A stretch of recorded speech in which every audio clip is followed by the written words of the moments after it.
Hello friends, welcome to Defense GK YouTube channel.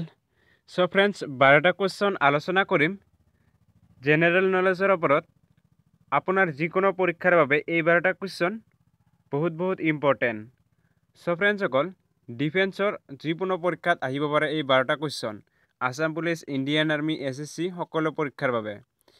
So friends সকল আজিৰ প্ৰথম প্ৰশ্নটো দিয়া আছে তলৰ কোনজন ইংৰাজ ব্যক্তি দক্ষিণ আফ্ৰিকাত গান্ধীজীৰ সতীৰ্থ আছিল?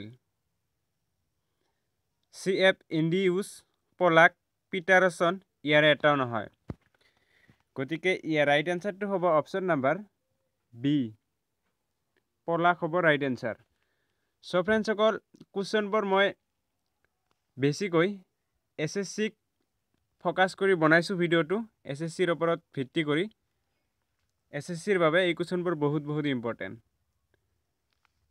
তাৰ পিছৰ কোৱেশ্চনটো দিয়া আছে 1857 চনৰ বিদ্ৰোহৰ সময়ত ব্ৰিটিছৰ প্ৰধানমন্ত্ৰী কোন আছিল? Churchill, Palmerston, Attlee, Gladstone. গতিকে ইয়াৰ ৰাইট এনসাৰটো হ'ব অপশন নাম্বাৰ বি, পমস্টান হ'ব ৰাইট এনসাৰ। কোৱেশ্চন নাম্বাৰ 3 দিয়া আছে পাঞ্জাব কেশৰী উপাধি কোনে লাভ কৰিছিল? ৰঞ্জিত সিং, ভগত সিং, লালা লাজপত ৰায়, চৰ্দাৰ বল্লভদেৱ সিং। গতিকে পাঞ্জাব কেশৰী উপাধি লাভ কৰিছিলে লালা লাজপত ৰায়। অপশন নাম্বাৰ সি ৰাইট এনসাৰ। কোৱেশ্চন নাম্বাৰ 4 দিয়া আছে অসহযোগ আন্দোলন কোনে আৰম্ভ কৰিছিল? জৱাহৰলাল নেহেৰু, দাদাভাই নৌৰোজী, চিত্তৰঞ্জন দাস, মহাত্মা গান্ধী। গতিকে আমি সকলোৱে জানো অসহযোগ আন্দোলন আৰম্ভ কৰিছিলে মহাত্মা গান্ধীয়ে। কোৱেশ্চন নাম্বাৰ 5 দিয়া আছে ভাৰতীয় ৰাষ্ট্ৰীয় সেনা NIA ক'ত গঠন হৈছিল? বাৰ্মা, জাপান, মালয়েছিয়া, ছিংগাপুৰত।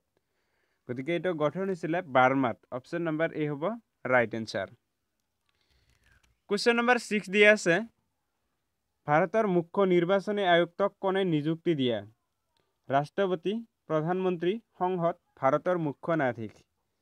গতিকে ভাৰতৰ মুখ্য নিৰ্বাচনী আয়ুক্তক নিযুক্তি দিয়ে ৰাষ্ট্ৰপতি। অপশন নাম্বাৰ এ হ'ব ৰাইট এনসাৰ। কোৱেশ্চন নাম্বাৰ 7 দিয়া আছে কোনটো ঋতুত বায়ুমণ্ডলত আৰ্দ্ৰতাৰ পৰিমাণ সৰ্বাধিক হয়? বসন্ত, গ্ৰীষ্ম, বৰ্ষা, শীত। গতিকে ৰাইট এনসাৰটো হ'ব অপশন নাম্বাৰ সি, বৰ্ষা ঋতুত সৰ্বাধিক হয়।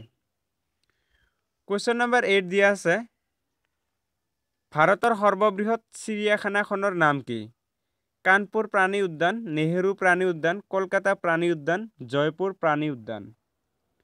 গতিকে ৰাইট এনসাৰটো হ'ব অপশন নাম্বাৰ সি, কলকাতা প্ৰাণী উদ্যান।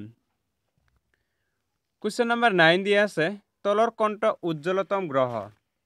বুধ, শুক্ৰ, মংগল, বৃহস্পতি। গতিকে ইয়াৰ ৰাইট এনসাৰটো হ'ব অপশন নাম্বাৰ বি, শুক্ৰ হ'ল উজ্জ্বলতম গ্ৰহ। কোৱেশ্চন নাম্বাৰ 10 দিয়া আছে তলৰ কোনখন ভাৰতীয় ৰাজ্যত সৰ্বনিম্ন বনাঞ্চল আছে? ছিকিম, গোৱা, হাৰিয়ানা, কেৰেলা। গতিকে ইয়াৰ ৰাইট এনসাৰটো হ'ব অপশন নাম্বাৰ সি, হাৰিয়ানাত সৰ্বনিম্ন বনাঞ্চল আছে। সৰ্বনিম্ন বনাঞ্চল হাৰিয়ানাত। কোৱেশ্চন নাম্বাৰ 11 দিয়া আছে ভাৰতৰ কোনখন ৰাজ্যক পঞ্চনদীৰ ভূমি হিচাপে জনা যায়? উত্তৰ প্ৰদেশ, পাঞ্জাব, হাৰিয়ানা, জম্মু এণ্ড কাশ্মীৰ। গতিকে ৰাইট এনসাৰটো হ'ব অপশন নাম্বাৰ বি, পাঞ্জাবক পঞ্চনদীৰ ভূমি হিচাপেও জনা যায়। কোৱেশ্চন নাম্বাৰ 12 দিয়া আছে আজিৰ লাষ্ট কোৱেশ্চন হয় পৃথিৱী কিমান তাৰিখে সূৰ্যৰ পৰা সৰ্বাধিক দূৰত্বত থাকে? 4 জুলাই, 22 ডিচেম্বৰ, 30 জানুৱাৰী, 22 ছেপ্টেম্বৰ। গতিকে ৰাইট এনসাৰটো হ'ব অপশন নাম্বাৰ এ, 4 জুলাই তাৰিখে পৃথিৱী সূৰ্যৰ পৰা সৰ্বাধিক দূৰত্বত থাকে। সো ফ্ৰেন্ডস 12টা কোৱেশ্চন শেষ হৈ গ'ল। ভিডিওটো চাই কেনে লাগিলে নিশ্চয় কমেন্ট কৰি জনাব। আৰু যদি ভাল লাগিছে তেতিয়াহ'লে প্লিজ লাইক শ্বেয়াৰ কৰিবলৈ নাপাহৰিব। আজিলৈ ইমানেই। জয় আই অসম।